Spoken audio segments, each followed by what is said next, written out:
Atenção! Vai começar agora uma teleaula de automação do curso profissionalizante. Este módulo tem um total de 20 aulas. Hoje você vai assistir a teleaula número 11. Bons estudos!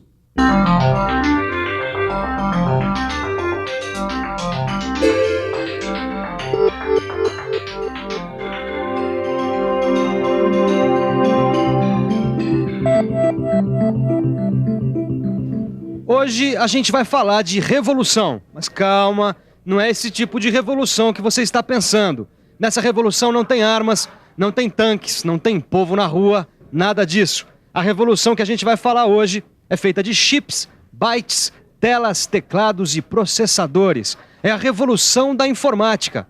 E aí, companheiro, vamos à luta? A nossa teleaula de automação de hoje vai mostrar como foi a evolução dessa revolução. Quer dizer, como é que os computadores evoluíram tanto para a informática poder penetrar em quase todos os tipos de serviços. Hoje em dia, a gente tem acesso a uma quantidade estonteante de informação. E você sabe, o computador tem tudo a ver com isso, porque ele é um dos principais instrumentos da informação. Agora, você sabe como isso tudo aconteceu? Você sabe como essa revolução começou?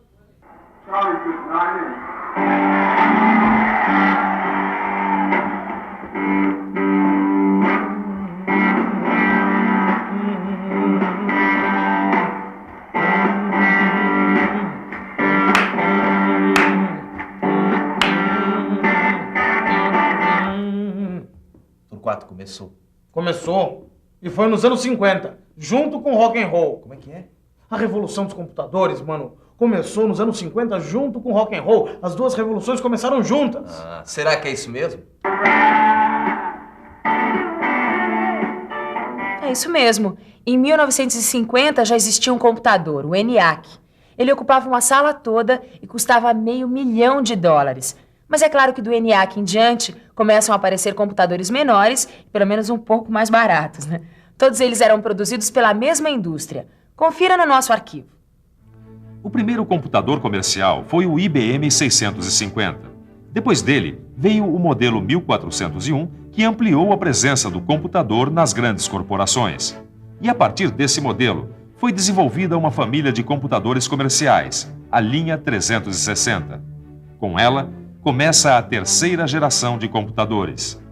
E com a terceira geração de computadores, surge um novo conceito na história, o CI, Circuito Integrado. É isso mesmo, professor Ferrari? É isso mesmo. A segunda geração, ela trabalhava com componentes discretos, os transistores soldados em placas de circuito impresso. A partir daí, a terceira geração fez uma integração desses componentes em um componente só, que é o circuito integrado. E é claro que o circuito integrado representa apenas mais um passo na evolução dos computadores, porque evolução, na história da informática, é quase uma rotina. Não é maravilhoso? Uma indústria onde a evolução é rotina. Como é rotina você cortar o meu som, né? Bem, o som ele estava vindo de uma placa de circuito impresso, como essa, tá? Que ela reproduz o som do CD. Agora, o CD a gente coloca aqui no drive do CD, tá vendo? Muito bem, mas a miniaturização do computador só aconteceu quando eles começaram a colocar tudo numa placa só. Quando todos os dispositivos necessários foram colocados numa single board, compreende? Single board parece conversa de surfista, né? Mas não é não. Não. É que em inglês, single em inglês é única, board é placa. Então quer dizer placa única.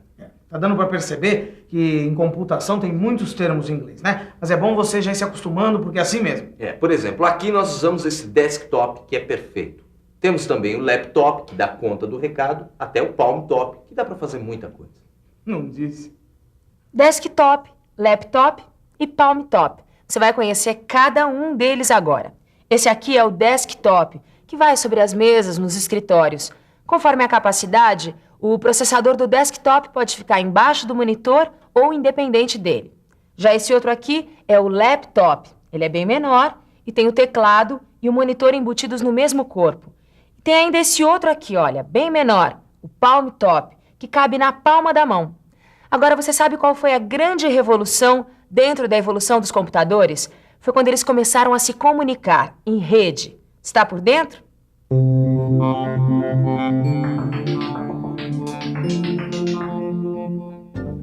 Através das redes, vários computadores podem acessar um mesmo banco de dados e podem se comunicar entre si. As redes podem ser num mesmo escritório, podem ser nos diferentes pontos de uma organização, em diferentes locais, estados ou países.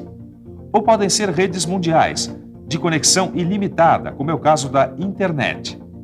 Toda a comunicação entre computadores é feita através de linhas telefônicas ou de sinais via satélite. Mas além de se comunicarem entre si, os microcomputadores se comunicam também com os seus periféricos. Basicamente, existem dois tipos de periféricos: os de armazenamento de dados, como por exemplo essa unidade de CD-ROM, e os de entrada e saída, como por exemplo esse modem. Mas calma aí, que você já vai entender direitinho essa história de periféricos. Vamos começar com os de armazenamento de dados. Os periféricos de armazenamento de dados são unidades de memória secundária. Para você ter uma ideia do que é uma unidade de memória secundária, você lembra dos cartões perfurados lá da pré-história do computador? Pois é, a combinação dos furos desses cartões é que armazenava a informação. Era um tipo de memória secundária que ficava à disposição do usuário do computador. Agora, é claro que o uso desses cartões era bem pouco prático, né?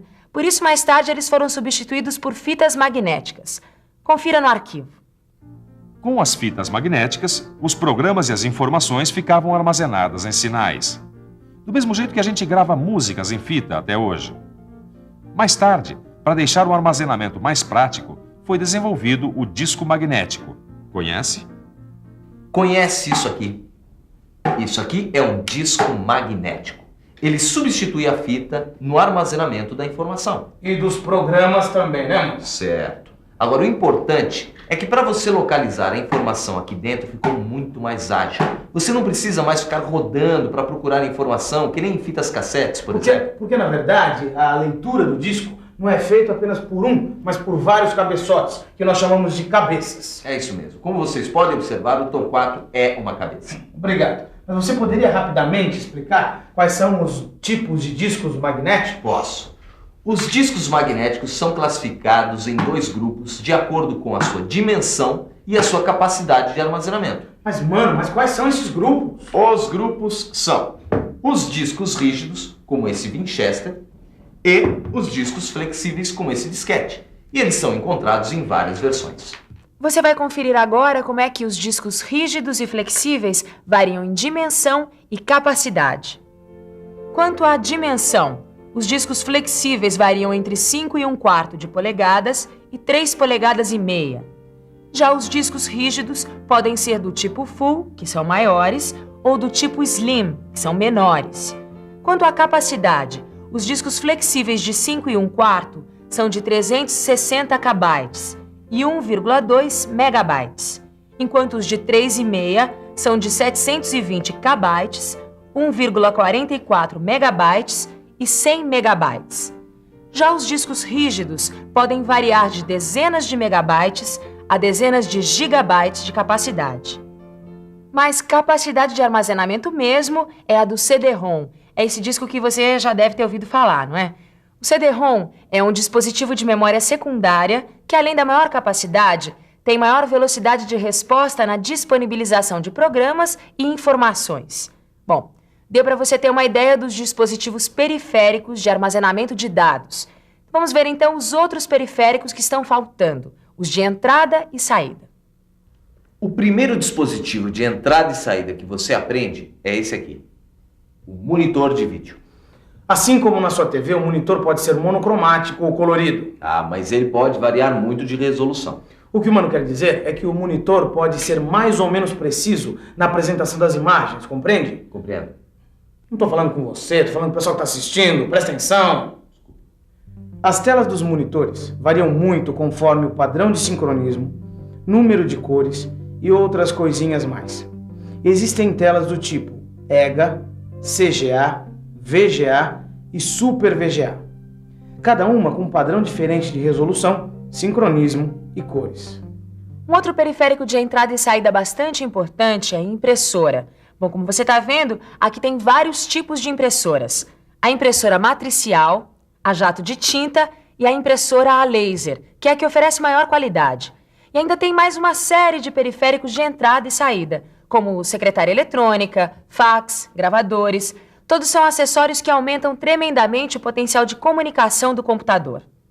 Nas indústrias e nas grandes empresas, o uso do microcomputador varia muito. Aqui nesse jornal, por exemplo, o micro de cada jornalista está ligado a um computador central, que a gente chama de servidor de rede. Quer saber como ele funciona?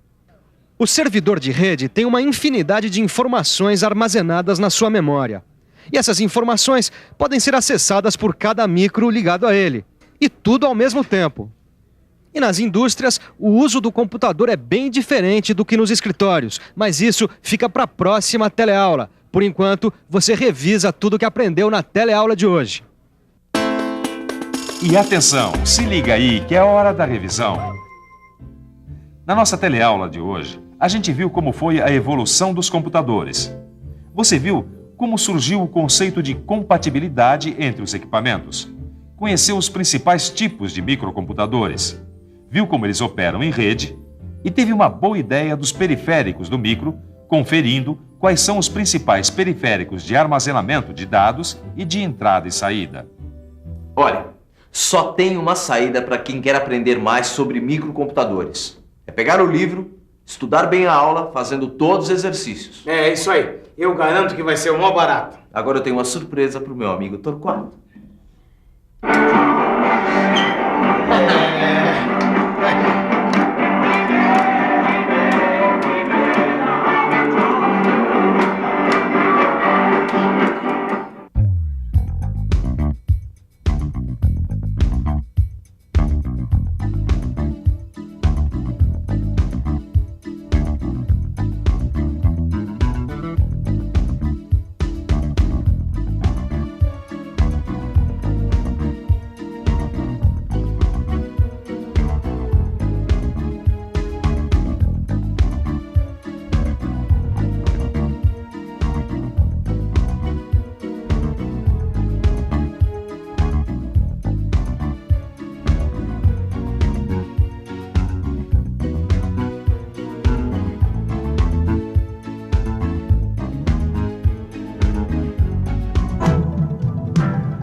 Telecurso 2000, um programa de educação do Sistema Fiesp e da Fundação Roberto Marinho.